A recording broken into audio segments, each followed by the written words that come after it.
Thank you for joining us today. I am Brinda, and I'll be your host for this session on a topic that's reshaping the future of healthcare, which is digital health. And this session is brought to you by IMU University. Okay, I see a lot of you here.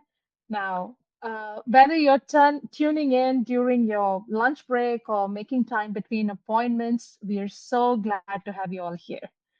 Right. So now today's session is more than just a free webinar. It's part of IMU University's ongoing effort to bring real conversations to the forefront, conversations that matter most in healthcare, education, and everything in between. So we are committed to sharing knowledge, sparking ideas, and creating meaningful learning beyond the four walls of classroom. So, for those of you joining us for the first time, IMU is not just a premier private healthcare university. We are a hub for forward thinking conversations at the intersection of healthcare, tech, and education. And today is one of those conversations. So, our speaker today is someone who truly sits at the crossroads of technology and impact.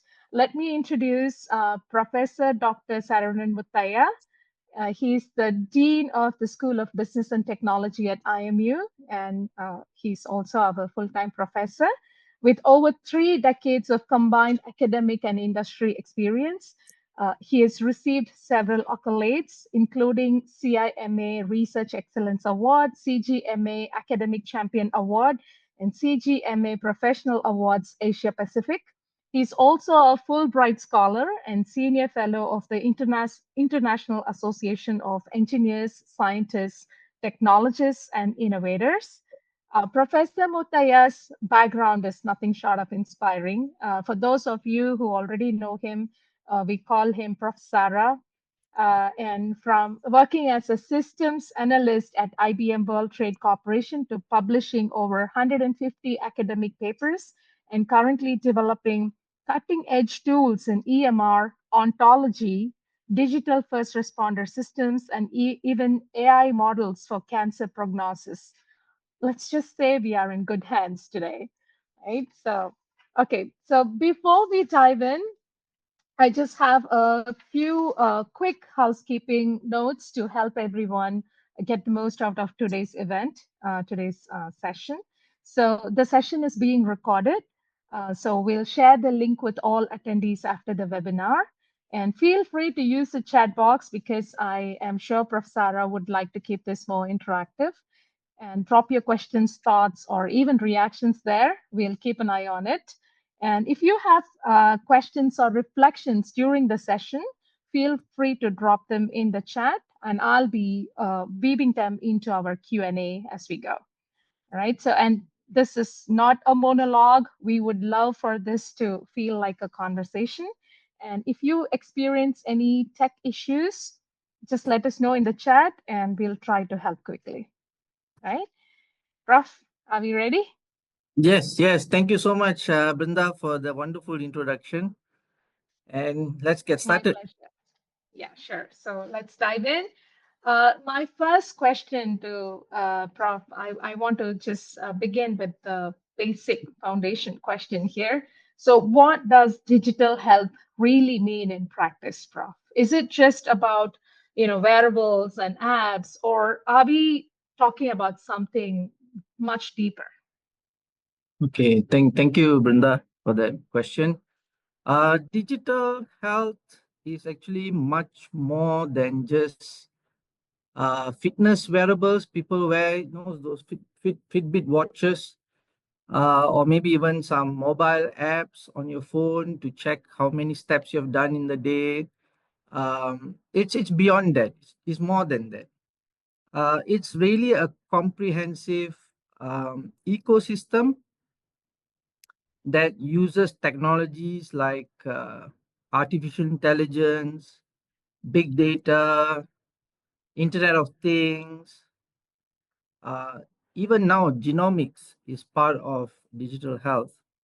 And we all know this term called telemedicine, right? So when you put all this together, the data, the artificial intelligence, telemedicine, IoT, genomics, all together, this entire ecosystem itself represents what digital health is.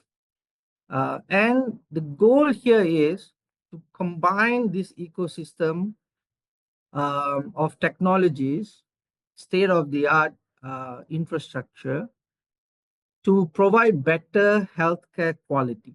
So the idea really is how can technology improve healthcare quality, efficiency in the healthcare system, both private as well as public healthcare system.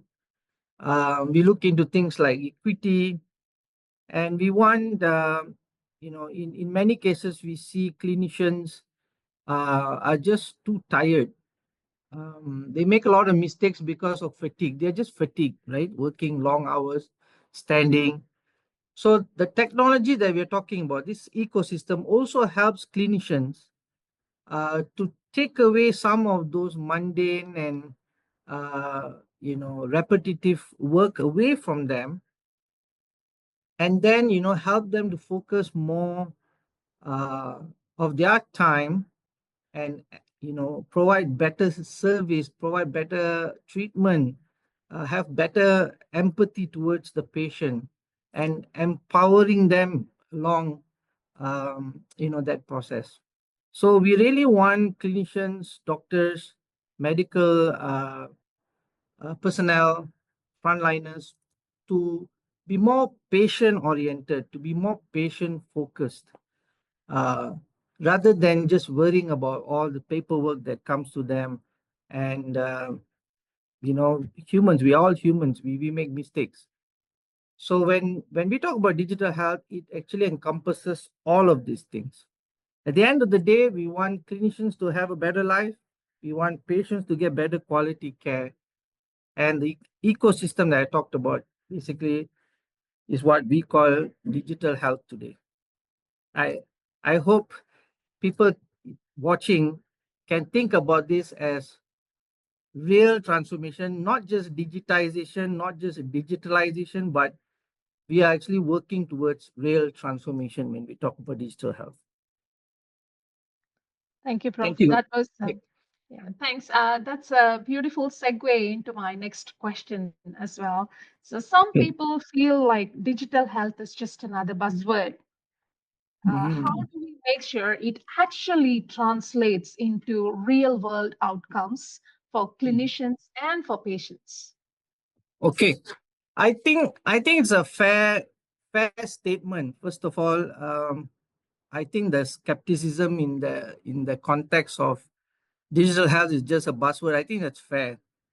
In fact, many people who are already in the healthcare system, both private and public, um, have their own opinions about technology, and they're a bit skeptic about it.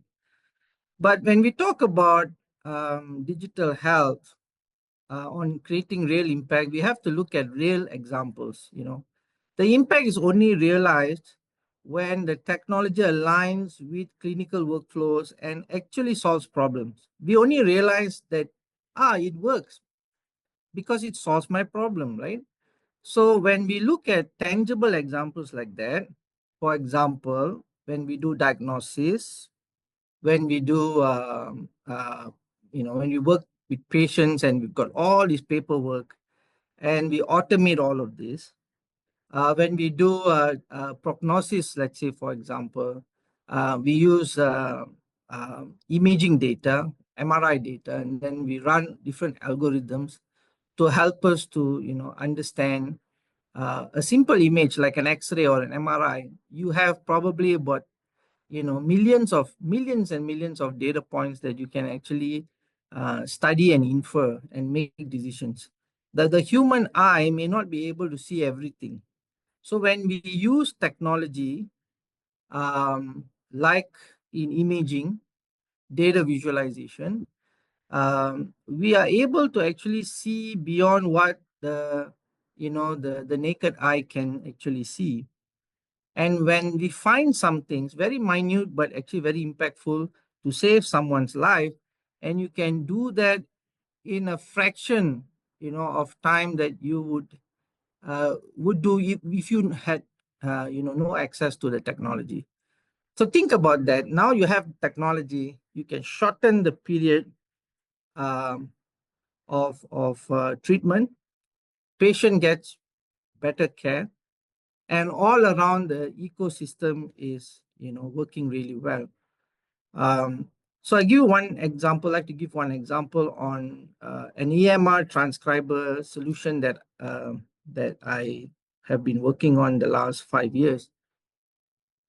So what we did is we tried to understand the existing workflow of what a clinician would be undergoing, and we noticed that there's a lot of paperwork involved, and there's a lot of records that you have to manually fill up, and the patient, while having a conversation with the doctor, was not able to get the full attention of the doctor because the doctor is so busy filling out all these forms, and they're just probably spending lots and lots of time on the computer taking notes, or either writing it on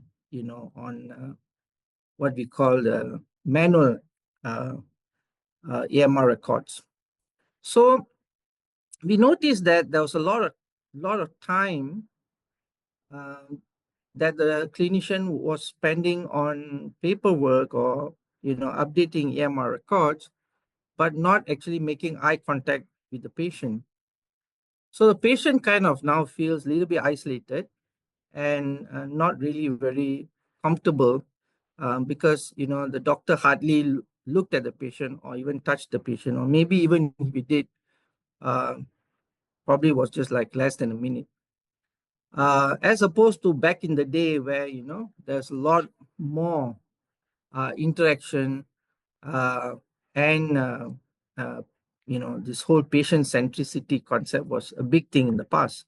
Now we are so busy with all this paperwork and documentation, we have less and less time to focus on the patient, but more on doing this paperwork. So the system that we developed, that I've been working on, and this has been developed, listens to conversations between clinicians and patients, and then the system then transcribes all of the conversation into a very nice clinical diagnosis and provides that summary to the doctor. Now the doctor can just take a look at it and then choose which parts of the transcription he wants to use, or does not, maybe just not want to use certain parts of it, that can be deleted, and then you can export that transcription into your EMR records. So this basically saves lots of time. If you're looking at a public healthcare system, you have few hundred patients waiting for you, and if you just were to take uh, let's say 15-20 minutes to complete documentation for one patient, and if you see 100 patients that day, you'll have to work overtime to actually just get the paperwork done. So when the doctors saw that, taking away this, taking away the burden of all this documentation away from them, they understood, oh, okay, now I get it. Now I understand the actual benefits that digital tools, or this whole digital system can provide to me. So I think, in short, the skepticism is fair, but when people really start looking at how much uh, clinicians are benefiting from the system, um, and how people like you and me, laymen, um, how we can benefit from the system, I think that would really make us understand better and appreciate the technology going forward. Yeah. So over back to you, Brenda. Thank you for that question. Thank you, Prof. I love the way how you beautifully unpacked some of uh, you know, uh, how technology bridges the gap here. And thank you so much. So, and you've also done extensive work in semantic web and Web 4.0. Mhm. Could you unpack how these emerging technologies could revolutionize healthcare delivery? Okay. Um, so in the medical world, there's a lot of medical data and terminologies that are constantly used. Okay. So in the world of semantic web, what we try to do is we try to make meanings out of that shared context or the shared vocabulary. Okay. And some people may call it A, some people may call it B, but basically they are referring to the same thing.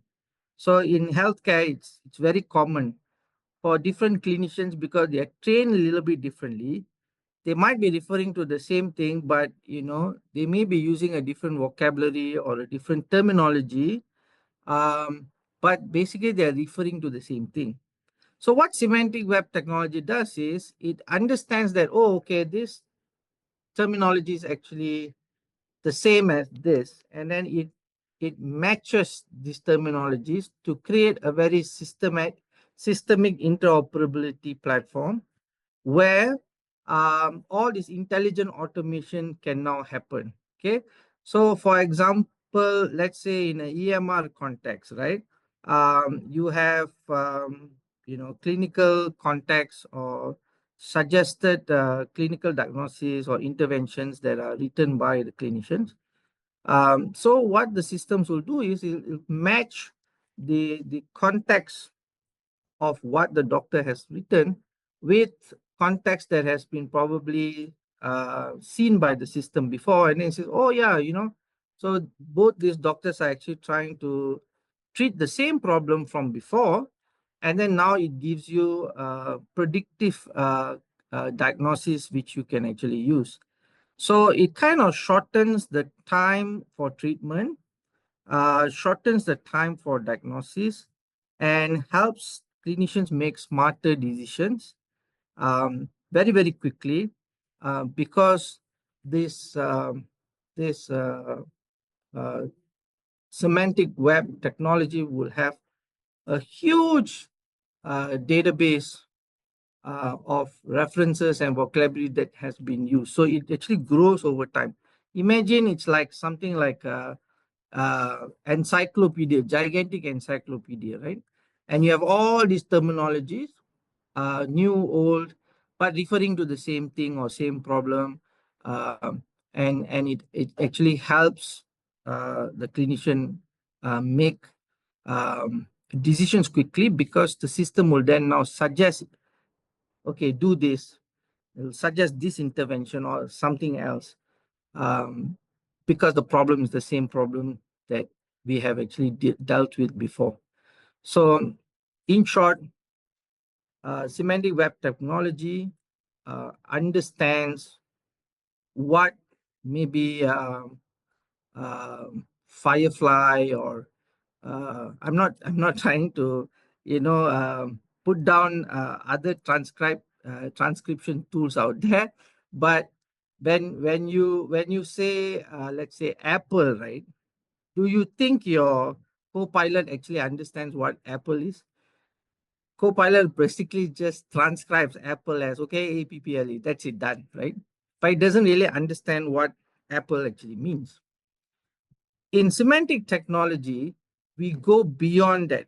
And I'll just give a simple example. When you say Apple to a human being, they will have many different, um, in their mind, many different perspectives of Apple. So, Apple could be a fruit, Apple could be a watch in today's context, right? Apple could be a laptop. Apple could be Steve Jobs. Apple could be, uh, you know, if you look at a biblical reference, Apple could be Adam's apple from a human standpoint. Apple could be from a biblical reference, could be, the forbidden fruit. So Apple could be many things, right? So when you provide context to Apple, that's what semantic web does. when you provide context to apple, so apple here now is a fruit, then it becomes more easy for the technology to take this reference and then say, oh, this is similar to this reference that was used by a clinician before. And now it makes sense of apple, not just transcribing apple, but making sense of what apple is. And then if you know that, now you map it back to cancer or some sort of diagnosis that you're trying to do, then now it gives you richer information. When you have richer information, you have better insight. When you have better insight, you solve problems better, faster, more accurate, more focused. So it's all about being patient centric, and we want to solve very complex problems, and we need technologies like this to help us along the way. Yeah. So I don't know. I think it's just too much for people to absorb and digest just now. But that's what the technology does. Thank Mm. you. Thank you, Prof. Yeah, that's wonderful. Yeah, to even know surface level, it's mind blowing. Right. So let's talk blockchain, Prof. It's huge Okay. in fintech, but what kind of use cases do you see for blockchain in healthcare, especially in that data privacy and integrity? Actually, you already answered the question, Brenda. Um, that's it. I mean, when you talk about blockchain, it's all about um, data provenance. Okay, blockchain basically means data provenance. Now in today's world, we get all kinds of information. We don't even know if that information is correct. Mm, You get spam messages every day. Uh, Out of maybe 10 videos you watch on WhatsApp, maybe 9 are AI generated. You don't even know if it's true, right? So we live in a world where we cannot verify the source of the data. We don't even know if it's true or not. So when you have that kind of a situation, you need some level of verification, some level of you know authentication of the data that you're dealing with, especially now when we talk about healthcare. You're dealing with people's lives. You can't make a mistake, you know. So uh, blockchain is very, very key because it actually now solves this major problem. You can actually verify, who made that change, mm, when that change was made. So just imagine Wikipedia, for example. I don't know, maybe it's a question to ask the audience also. When was the last time you visited Wikipedia, and what have you observed in Wikipedia in the last 1 year? Okay. Um, so someone would have made uh, put up a message, put a disclaimer there and say, okay, I made this I added this information. So in Wikipedia, you will see who created that message, when that message was created, time, day, everything is time stamped. And then the following week, that guy who made that message, wrote that message, suddenly realized that it's wrong, now makes another change. Okay. He goes in there, he logs in. Now he writes something else. He says, no, no, no. China and America are no longer, friends. Now they're enemies. You just go on and on and on according to time, the different changes that you make, different to the information keeps changing, but we want to see how the information changed over time. So was China and America friends, first of all? And are they enemies really now? And are they fighting each other? We don't know, right? So we want to see the chronology, right?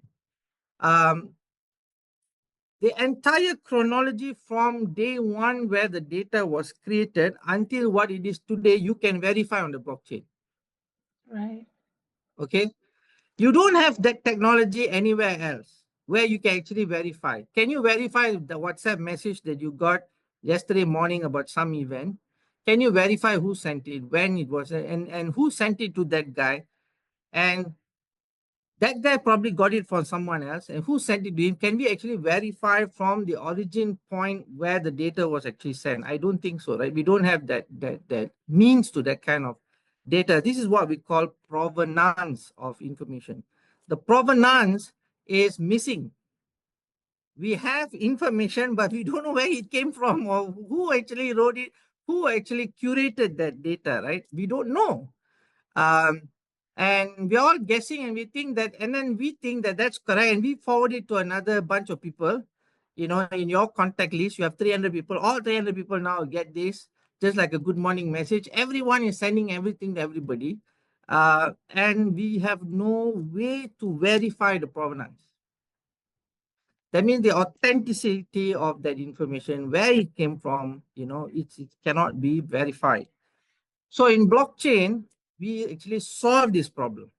See, in technology, we're always solving problems that nobody else can solve. The technologies, we take it upon us that, hey, this is the problem I have to solve. We're just trying to keep the world going, and make life easy for everyone.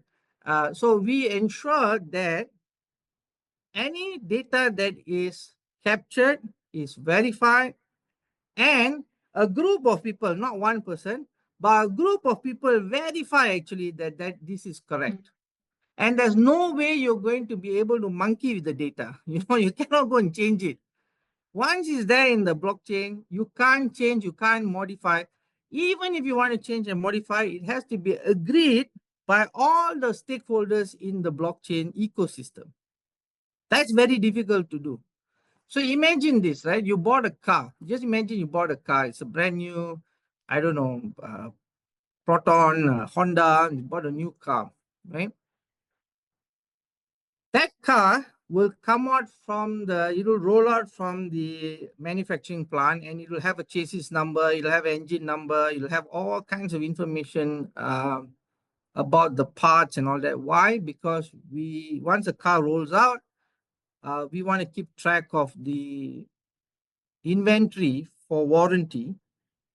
And sometimes they tell you warranty 10 years, right? So you want to be sure that nobody actually went and, did something to this car where the warranty expired. So you want to have like a trail of information from the point the car was manufactured, went into the sales distribution system, and then the car got bought over by someone. And then when the person bought the car, the person had to register the car with the road and transport department.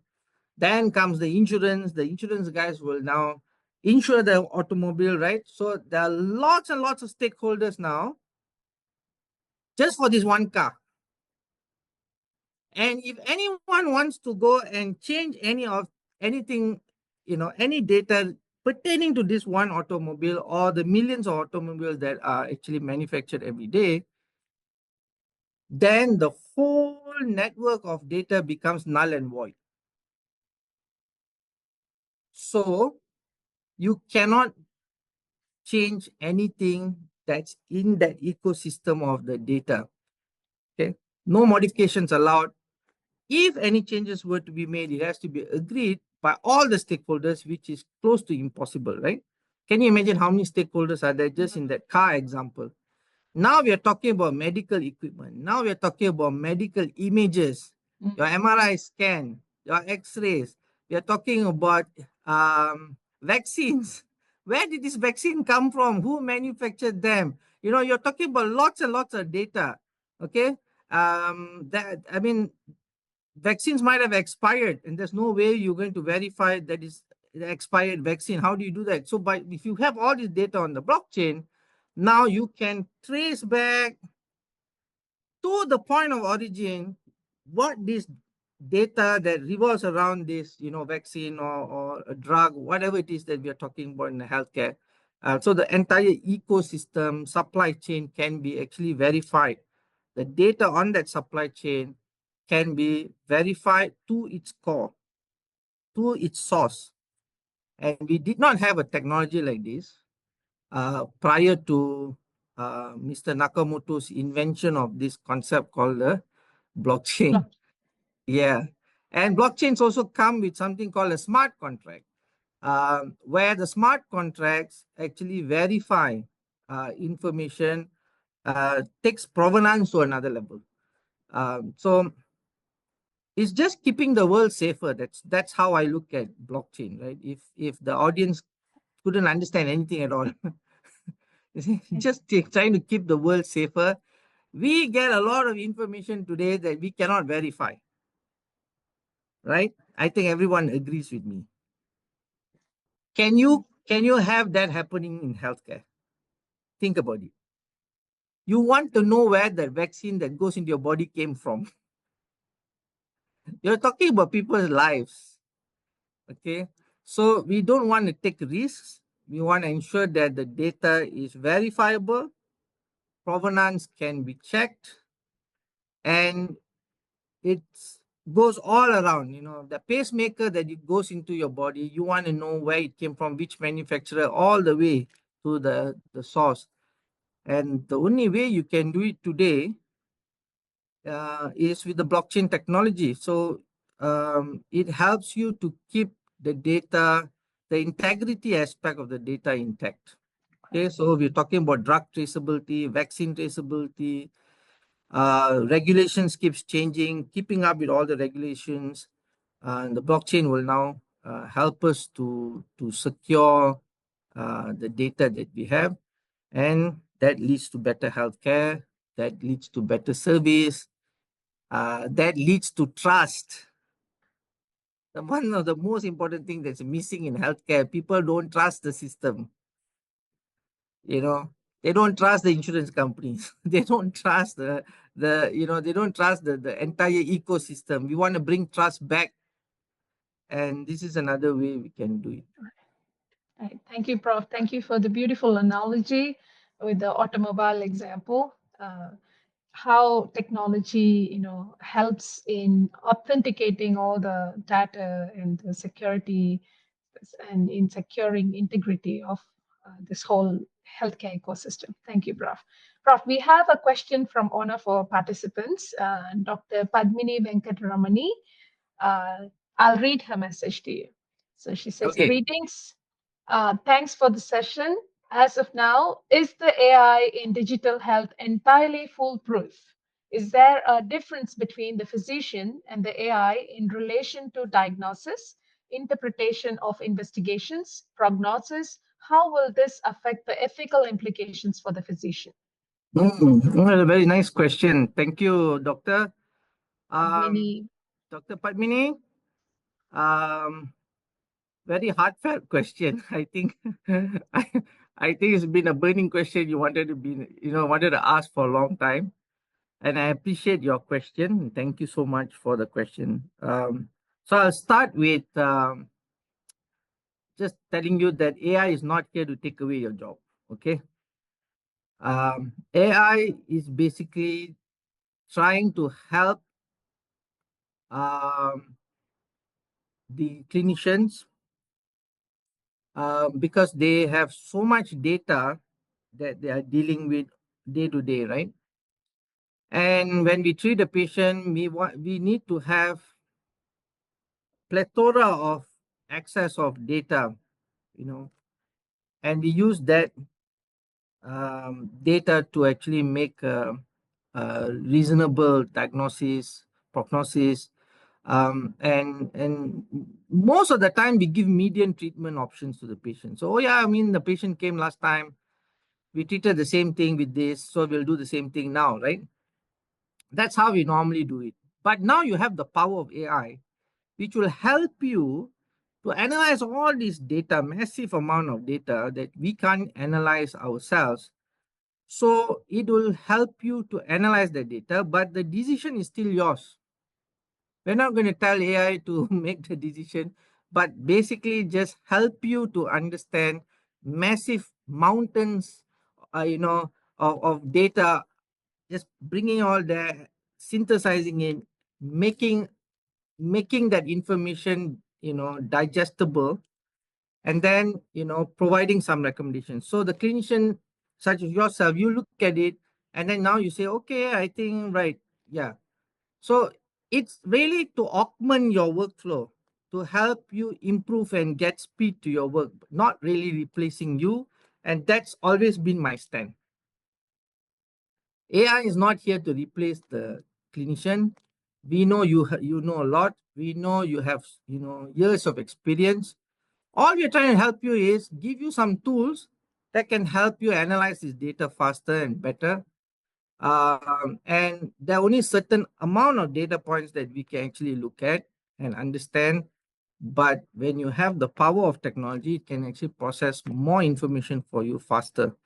And since we are most of the time, working against the clock, and somebody's life is now dependent on how fast we come up with our analysis, I think the technology is here to assist you so that you can work work work in a more responsive environment, very quick responsive environment than it used to be, years and years ago.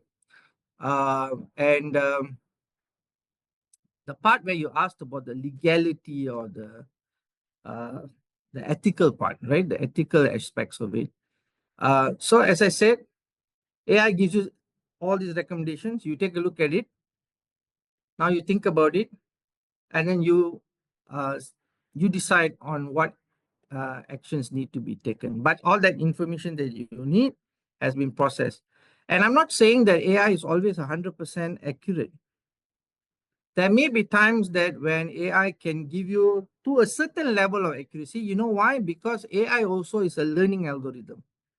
The more examples you give AI, the faster it learns. So AI doesn't know the difference between a cat and a dog. But you need to give more examples of the cat, more examples of the dog, and AI learns over time.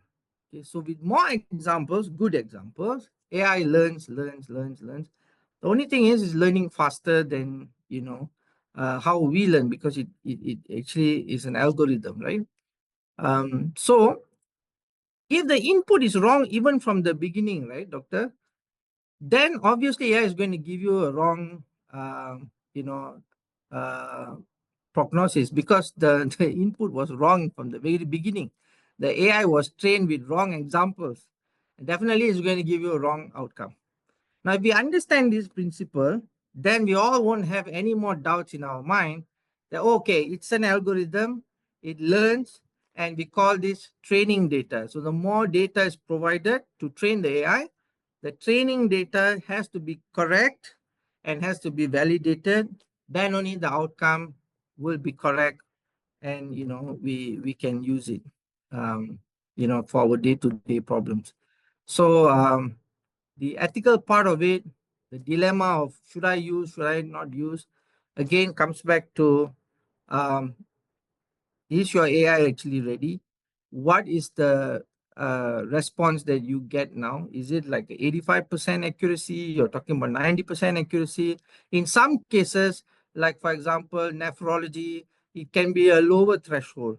For heart, it can be a higher threshold. So the surgeons who are dealing with heart patients, they want to look at a higher threshold. So they tell me, oh, 85% is not acceptable.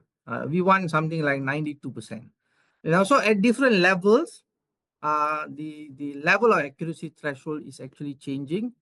But again, I tell the clinicians, our job is to provide the technology for you, and you use this technology just like all other technologies that you're using in the hospital. You use this technology to kind of address the problem faster. So for the EMR example I was talking about, we always get the patient's consent first before we even record. So in terms of the ethical part, that's taken care. So we need to look at our own circumstances, and then how we can change some SOPs so that it's void of the ethical part. And then again, clinician, you guys are the one we are trying to empower with the technology.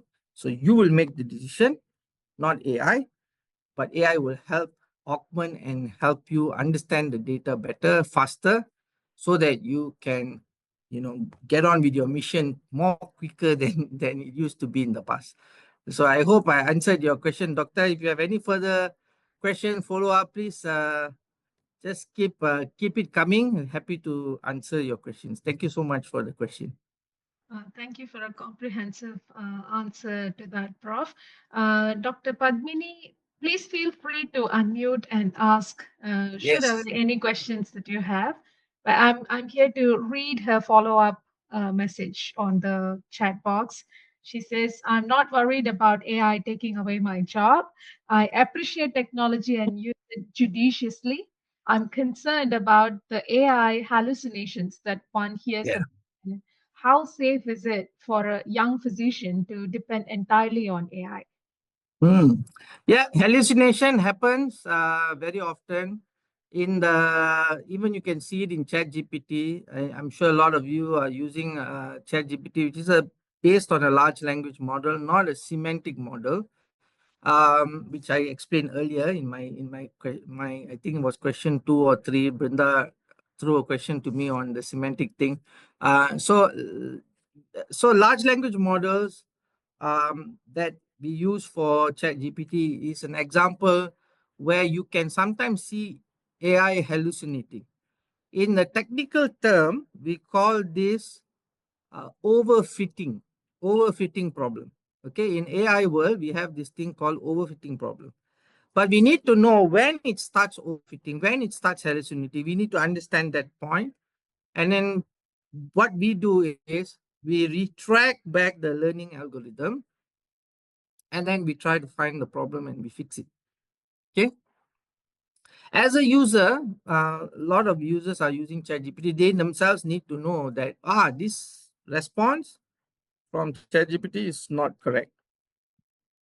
Again, hallucination, right, is happening already. So that threshold is what the technologists like us are trying to help you with. So we are here to help you, assist you. But you will, because you are the subject matter expert, you understand the system so well. You've been to medical school, gone through medical training for many years. You sometimes think that, hey, this is not right. Then that's when you pass that feedback, and then we now retract and check, what AI is saying, and then we're always able to rectify the problem. Um and that's why we've been studying this problem of hallucination or overfitting for decades now. We've been studying. This is a very important subject matter in our world. We've been studying it for decades and trying to solve the problem for decades. But the learning algorithms, the AI is getting more and more powerful. Um, and because of the technology, the hardware is getting more powerful. So again, you need informed technologists, informed medical personnel working hand in hand and trying to solve this problem together. So it's both of us. We both are actually supposed to work together to stop the hallucinating from getting worse. you know. So we have a shared responsibility, Doctor. Over to you. Yeah, thank you, Prof. So Dr. Padmini, actually, she has respiratory infection, and so she is not able to speak. But she thanks you. She thanks you for the uh, answers, Prof. Thank you.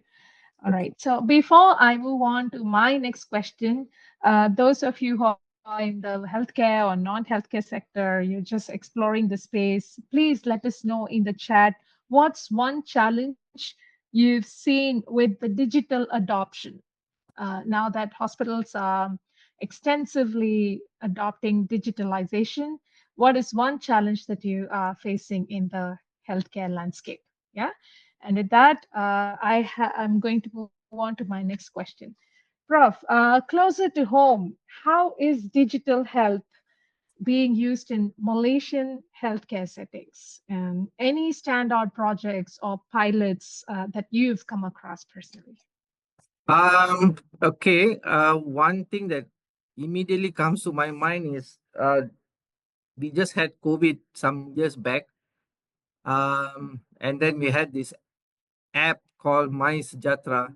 think everyone is familiar with MySejahtera. They've got also another app called Salanka, which is used by by the Selangor state government for people to have appointments to get their vaccination, things like that. Where's my nearest vaccination center? What kind of vaccines are available there? Where can I get it, and who do I contact? All these things was rolled out using these applications called MySejahtera, Selanka, and there's another one called MyGerak, where you had to actually declare where you're going to from point A to point B during the lockdown. That would actually trace where people are moving. So contact tracing, traceability, all those things that we were exploring. I think just from 2020, I think around that time, when COVID actually came to our lives, we all were struggling. And we had to go somewhere, you had to take out that app, scan the QR code, and then you had to register yourself. You did all of that, right? That's one example, very good example of how digital health has impacted our lives in a very big way. So just bringing it to a very personal level, right?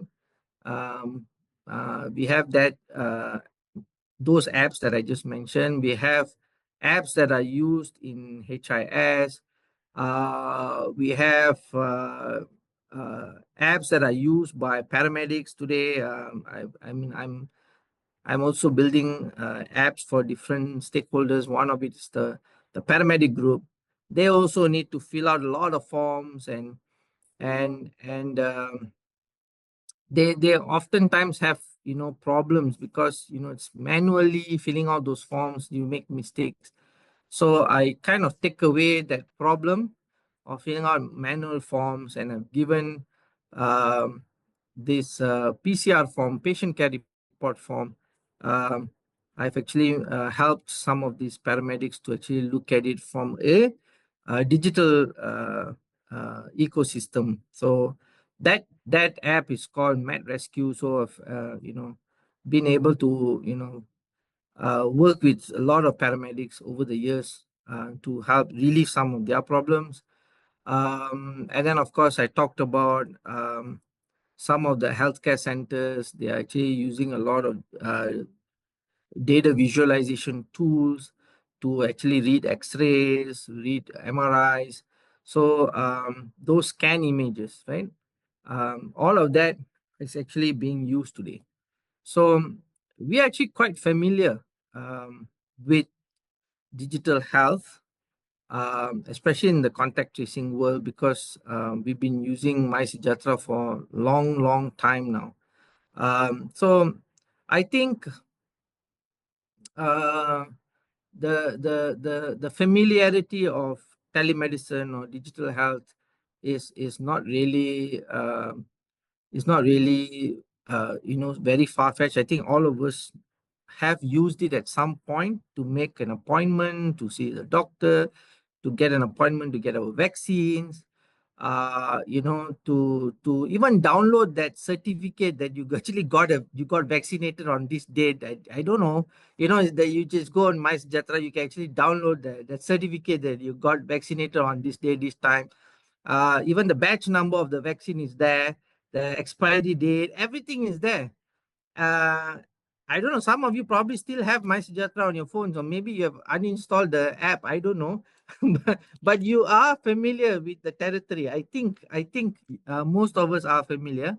Um, and like that, we have different technologies for different levels. So for clinicians, for you also have for paramedics. I talked about paramedics just now. You have different systems that are used for queuing in the queuing hospital systems, co-location systems in hospitals. Patients come in, huge hospitals, patients register themselves at the counter, and then when the doctor's nurse goes out to call the patient's not there. And say, where's this patient gone to? Maybe the patient's gone to the, for a scan somewhere, or went to the, to do a urine test. I don't know. So the campus of the public hospital is huge, and there's no way we're going to know where the patient is in that campus, right? So we want to do co-location of the patient. So co-location tracking, geolocation tracking of patient, all these systems are actually readily available now.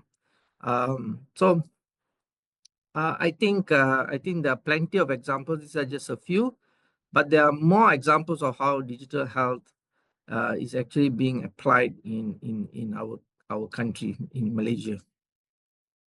Yeah. Right. Thank you so much, Prof. It's so eye-opening to know what's happening at the ground level in Malaysia. Right. So Yes. I have another question slash chat from Dr. Wilson Ling in the chat box here. Okay. He says, maybe I think this, I'm going to take this as one of the challenges that's faced by healthcare professionals these days. I don't know. My friend is a doctor working in a hospital in China.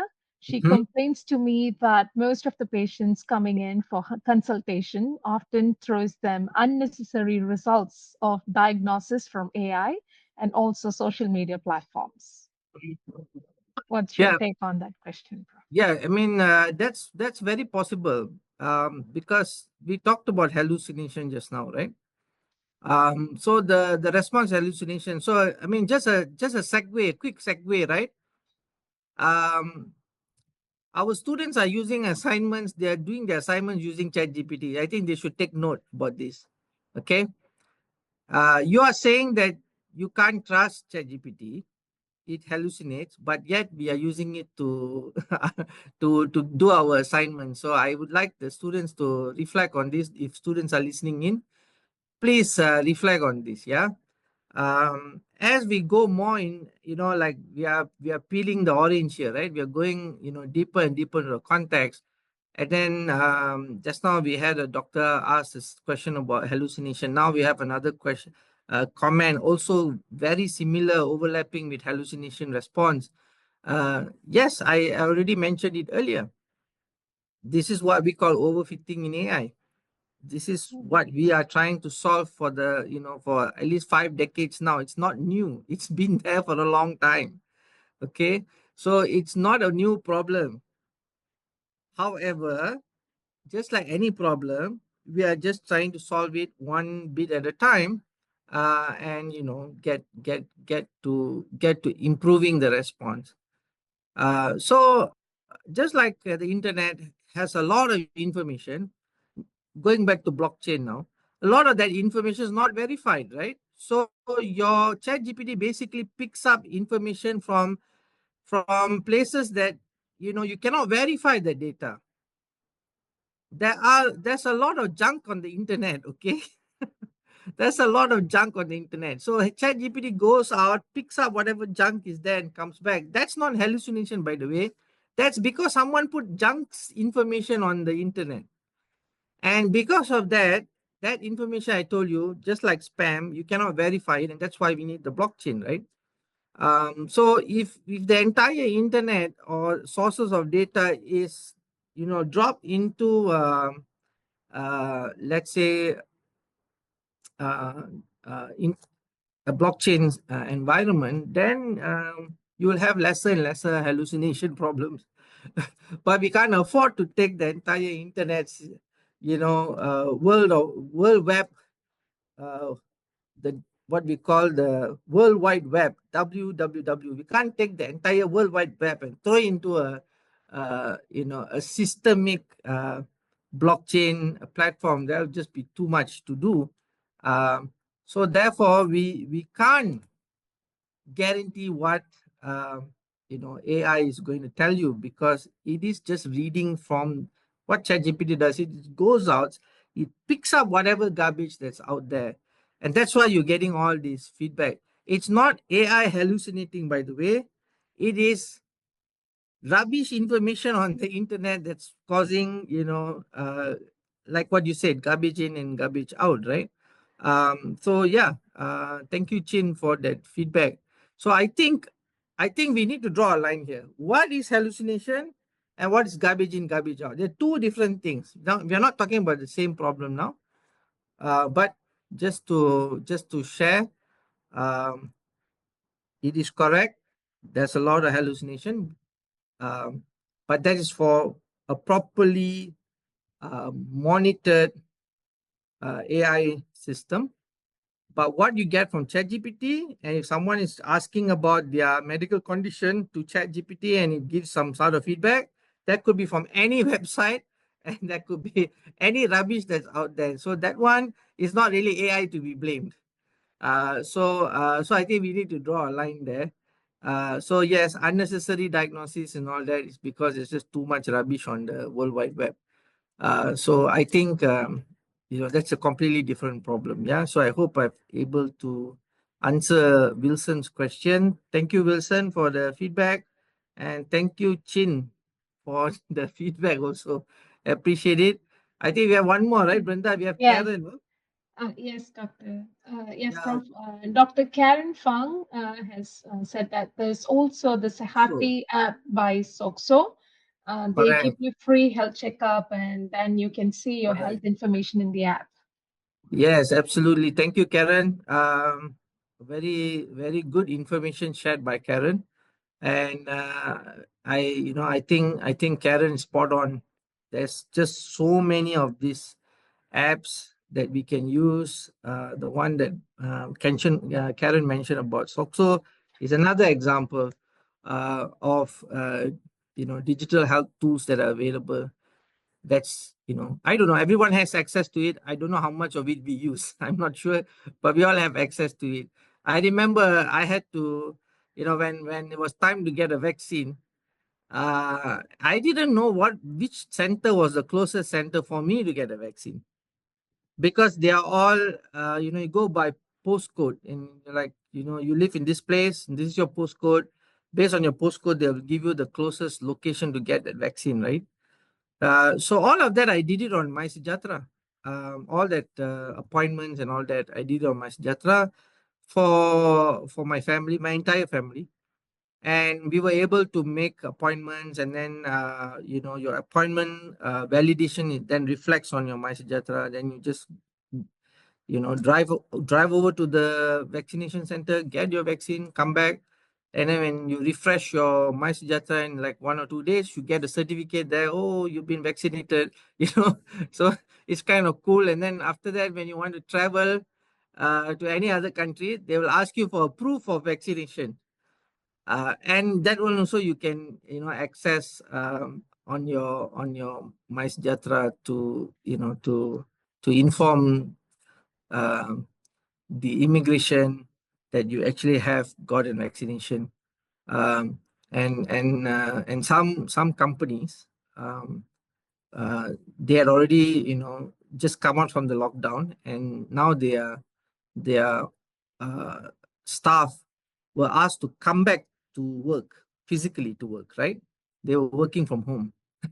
And at that time, some of the companies realized that their staff had actually not taken a vaccine.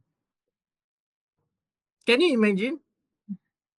So there are a lot of people who, during the lockdown, did not want to get vaccinated. Maybe they are anti-vaccine or what, I don't know. I don't know what's the reason they didn't get a vaccine. But now they have to come back to work. So the HR asked everyone, hey, can you show me proof that you got a vaccine? And then they had to go and get the thing. And then, a lot of people then only went and got a vaccine. And then now they were so confused which vaccine to take. Should I go for the mRNA? Should I go for the other one? Should I go for the the Chinese vaccine? Or I don't know. People were just so confused. And then they said you can take vaccine A, but then vaccine B has to be a different vaccine. So everyone's so confused. So we were all living through that time with all these apps, like what Karen mentioned. We're still using it now, and my Sejatra, I think some of us still have it on our phones. We are still using it. So I think we are very, very familiar with the territory of digital health, contact tracing, that's used for digital health during the lockdown time. Yeah. Over to you, Brenda. Thank you everyone for the feedback, and Thank you, Prof. thank you Um, everyone for the questions. And I have yeah, go ahead, Brenda. yeah. Sorry, I have just one final question. Do we have more questions from the participants? We really encourage the participants to just unmute and talk. If not, then I have one final question, Prof. So So let's, before your question, Brenda, can I take sure, some time to do some marketing? please. Yes, Prof. The So floor is yeah, all just for yours. all the listeners out there who have joined us in the session today, I hope the session is doing you some justice. Maybe helping you to understand some of the concepts that you've been struggling to understand all this time. So I'm actually the dean of the School of Business and Technology. Um, I run MBA program in healthcare management, and there's also a program called the Masters in Health Informatics, Analytics, and Informatics. So we've got MHI program, the Health Informatics program. We've got the MBA in Healthcare program. We've got the Bachelor's in Digital Health program with us.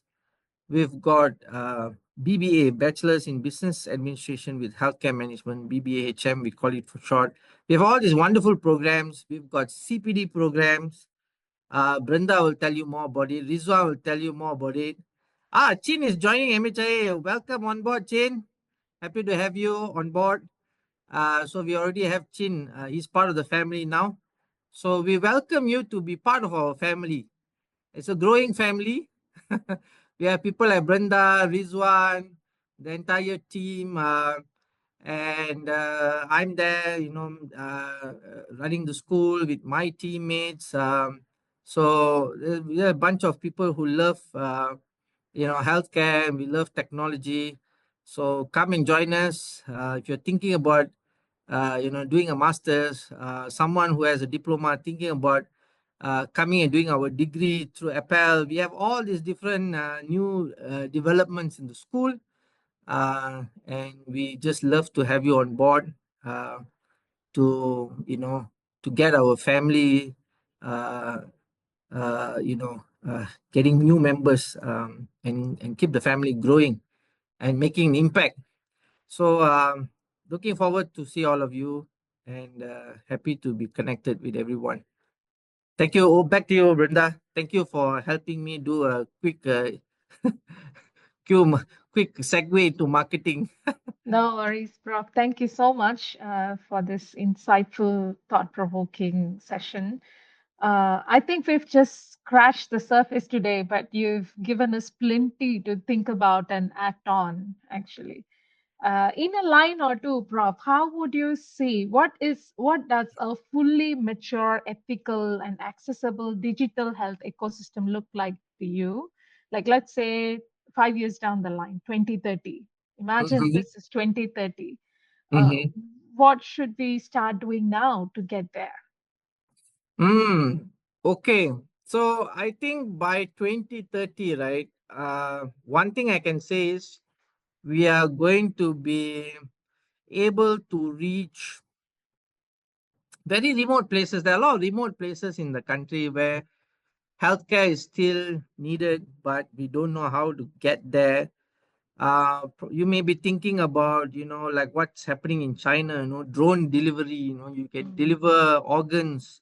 And let's say someone needs an organ very badly in a very remote place in a hospital, or you need blood, very remote place. So you can fly drones. Imagine drones flying, carrying organs, Oh, carrying blood, supplies. It'd be really, really futuristic if you ask me. And I was just in a committee, a technical work group committee, um, where we actually plan for these things for the next 5 years for the nation. So part of my contribution to nation building is, trying to explore these new areas, uh, on how we can actually expand medical services and healthcare outreach to people who do not have that access. I think that would be one major priority by 2030. So we have a lot of things that we have been planning out. I was in the meeting for 3 days last week at the National Institute of Health, and we had several plans pipeline in our pipeline for a digital healthcare or digital health in the Malaysian context. And we talked a lot about drone delivery. We talked a lot about vaccines. We talked a lot about nutrition and health. you know, People don't know what they're eating, so we want to know, we want to help them. Hey guys, look, don't eat this. It's not good for you. Imagine going to a shopping mall and you're pushing your cart down the um, those shelves, right? And then you're pushing your cart down the shelves. You're looking at all the different products on the shelf, and then you're just so tempted to pick up something. And the moment you pick that up and you put it in your shopping cart, imagine your shopping cart tells you, "Hey, this is not good for you. Mm. It has too much sugar, okay, or it's just too much fat, trans fat. Don't eat this, don't eat that." Because why? Because the cart is integrated to a system, and that system basically is connected to your profile, your personal profile, and your healthcare data. So if you have if you have blood pressure, high blood pressure, or you have diabetes, now that system knows, and any product that was going to trigger and make your diabetes worse, it will tell you, don't eat this. I mean, that's like the future that I can envision. Uh, so in diet and in food consumption, all these things are basically going to be a game changer for the way we get medical treatment, seek medical treatment, provide medical treatment, what we eat, uh, what kind of diet we should be taking, how to control excess salt in our food, what kind of foods we should buy, we should consume. All that will be part of our life, and much more, much more. So this is just the surface only. There's much more. It's like Star Wars, you can't imagine, but it's going to happen. Right. Thank Thank you. you. Thank you so much, Prof. It's so mind blowing to even think, how the future will look like. So yeah, with that, I think it was a wonderful session. To everyone here, thank you for being part of this.